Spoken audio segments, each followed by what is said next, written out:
First Take ended up getting a little feisty, if you will. It wasn't necessarily crazy, but... When Stephen A. Smith brought up Olivia Miles' decision to attend college rather than play professionally, he infuriated the WNBA players by pointing out that she would earn more money through NIL deals than Caitlin Clark's $76,000 rookie pay.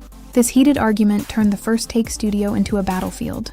But they were getting a little back and forth going about the CBA and Olivia Miles not actually declaring to go into the WNBA just yet. A female co-host insisted that they invite a woman to discuss why it is unfair to compare the earnings of the WNBA and NBA, Stephen. By the conclusion, viewers had seen the intricate financial reality underlying women's basketball, a story with intricacies that go well beyond what most fans comprehend, while A reacted with revenue generation figures, and Shannon Sharpe cautioned against striking without leverage. Olivia Miles, let's understand what's going on. This is about money, Janae. Now, she had a career year averaging over 15 points, shoot 48% from the field and all this other stuff. We got to look at two things. We got to look at the money that Shannon brought up in NIL compared to what's existing in the WNBA. On his First Take, Stephen A. Smith dropped a bombshell that has basketball fans worldwide buzzing. Can you blame Olivia Miles for not jumping to the WNBA right now? The financial reality Stephen A. revealed is shocking for anyone who believed that the best women's basketball players were taking advantage of their position. Caitlin Clark last year made $76,535 in the first year of her contract. Wait, say that again, how much? $76,535. Obviously, she made considerably more off the court. This is on the court, her WNBA obligation. Let's take a moment to discuss numbers. The math just doesn't add up for elite players looking to maximize their earnings. In her rookie season with Indiana, Caitlin Clark, arguably the biggest name in women's basketball right now, is making just $76,535, which is comparable to what a junior marketing associate might make in Chicago or New York, barely enough to cover rent in those cities. Meanwhile, college stars with strong NIL deals are potentially earning six figures while still on campus. And we also got to look at Notre Dame and what's going on there that you can't get what you want from that school, from that institution. What's the problem there? You're producing for them. You're a commodity and an asset to them. Why do you have to entertain departing for another school or the WNBA when you consider what Notre Dame has the ability to offer? Stephen A. noted that Miles is making a strategic business choice by remaining in college, allowing her to continue developing her brand, boost her visibility, and take advantage of those NIL opportunities that could significantly exceed her earnings as a WNBA rookie. This shows astute career planning centered on financial security. The timing is perfect because the current WNBA collective bargaining agreement contains a crucial opt-out clause after the 2025 season. As a result, players and agents are positioning themselves for Miles to enter the draft in 2026 rather than now, which could mean the difference between long-term success and financial hardship. WNBA Players Association chose to opt out of their current collective bargaining agreement at the end of the 2025 season. Lottery picks in 2025 will make $78,831 in their first season, $348,198 over the course of their 4-year deal. Imagine a novice attempting to make ends meet in Los Angeles on $78,300 after taxes, rent, transportation, and other essentials. Almost nothing remains for emergencies or savings. Athletes are forced to make tough decisions regarding their professions, because many of them wind up taking on second jobs during the off-season in order to make ends meet. The way that current WNBA players are handling their contracts is telling.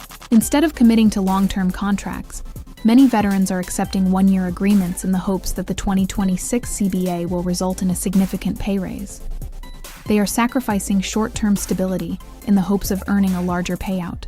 Exponentially more dollars projected to be available to her. So she could, as Shannon pointed out, be looking to go back to college with an NIL deal that's going to get her more money, wait to go into the WNBA draft, and position herself to sign for exponentially more than she would be able to if she entered this WNBA draft. Miles' strategy of maximizing her college NIL earnings now and joining the WNBA later, when things become better financially, allows her to benefit from stardom and endorsements while still in college, and possibly earn more under a new league deal.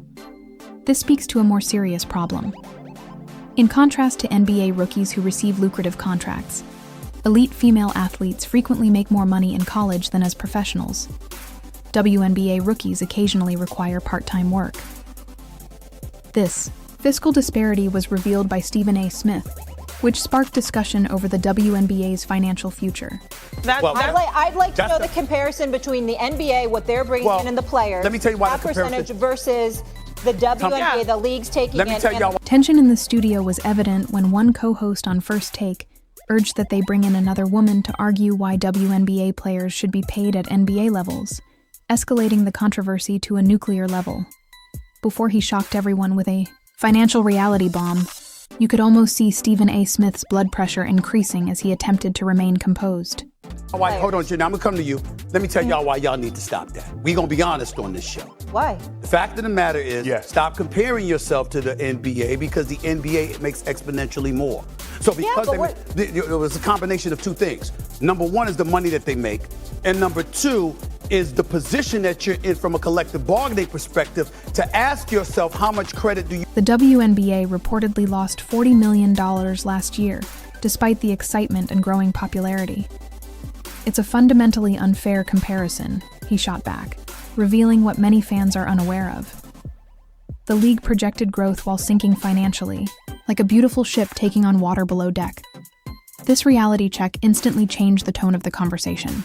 The product for the WNBA has been fabulous. It's been absolutely outstanding. I'm not trying to compromise or throw any shade on that whatsoever. But for years, what the WNBA has proclaimed is that there's a lot of things that we were doing that was losing us money. And so now that we're making a little bit of money, all of a sudden, we're not going to be in a position as of yet to give you that. That's not an argument I'm buying. The WNBA players deserve their dollars. They need to go and get it. But until you do, there's going to be more of your mouth. The female co-host pushed back, resulting in one of those awkward First Take scenes in the studio. Stephen showed the Women's Basketball League's financial structure, which the majority of casual viewers are totally ignorant of. Now, although they didn't negotiate that, they still get 9.3% of revenue of everything that comes into the league. But the problem with that is, out of the 100% of revenue that comes to the WNBA, 42% of that is shared with the NBA. They're not their own entity like that. They're really attached to the NBA. So 42% goes to the NBA, and then 15.8%, if I'm not mistaken, goes to individual investors that actually help the league survive as well during a tough time. It's just two entirely different situations. When you purchase tickets to see the Aces or Liberty play, nearly half of the money isn't staying in the women's league. The situation gets worse. An additional 15% of revenue goes directly to private investors who keep the league running. Did you know that an astounding 42% of all WNBA revenue flows directly to the NBA? Imagine filling a bucket of water only to watch nearly half of it drain through a permanent hole. The maths is cruel.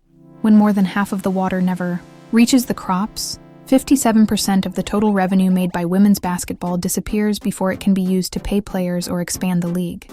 How can the field thrive?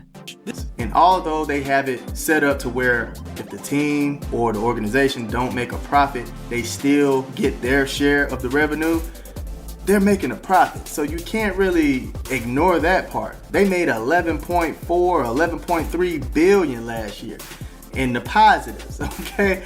Whereas to the WNBA lost 40 million. The league and the owners, they're gonna use this type of information against them to not give them certain things or give them exactly what they want. In the men's league, players receive their share of money even if the league doesn't make a profit in a given year. This is in sharp contrast to the NBA's operations, where WNBA players are left to rely on whether the league can turn a profit. Although most clubs have excellent viewership averages of about 300,000, and arenas are filled for major games, Stephen Akin recognized that more spectators do not always translate into financial success when the league system works against the very players that are making it popular. The co-host seemed genuinely surprised by these figures, processing this data visibly in real time. Because viewers saw someone face up to hard realities regarding a league they obviously love, this segment became compelling. I do think they're going to get money. I think they're going to get a raise. I think they're going to see facilities and more staff members. I think they'll be taken care of better, but they're not going to see exactly everything that they're asking. Understanding this discussion necessitates realizing that it concerns the core business model of a league that is having trouble making money despite its increasing popularity. Until the WNBA changes its revenue sharing model and becomes financially independent, players will still have to fight an uphill battle for just compensation. Yeah, first of all, Stephen A., money matters, and I totally understand that, but it's not everything when it comes to players' decision-making. And when you're talking about Notre Dame, why would they not be able to retain Olivia Miles? A lot of it is a basketball argument. She wants to go and be a primary option, and she can also make money elsewhere. So it's a two-part type of answer, not just, oh, they should be able to throw as much money and cash at her so she stays. That's not how it works.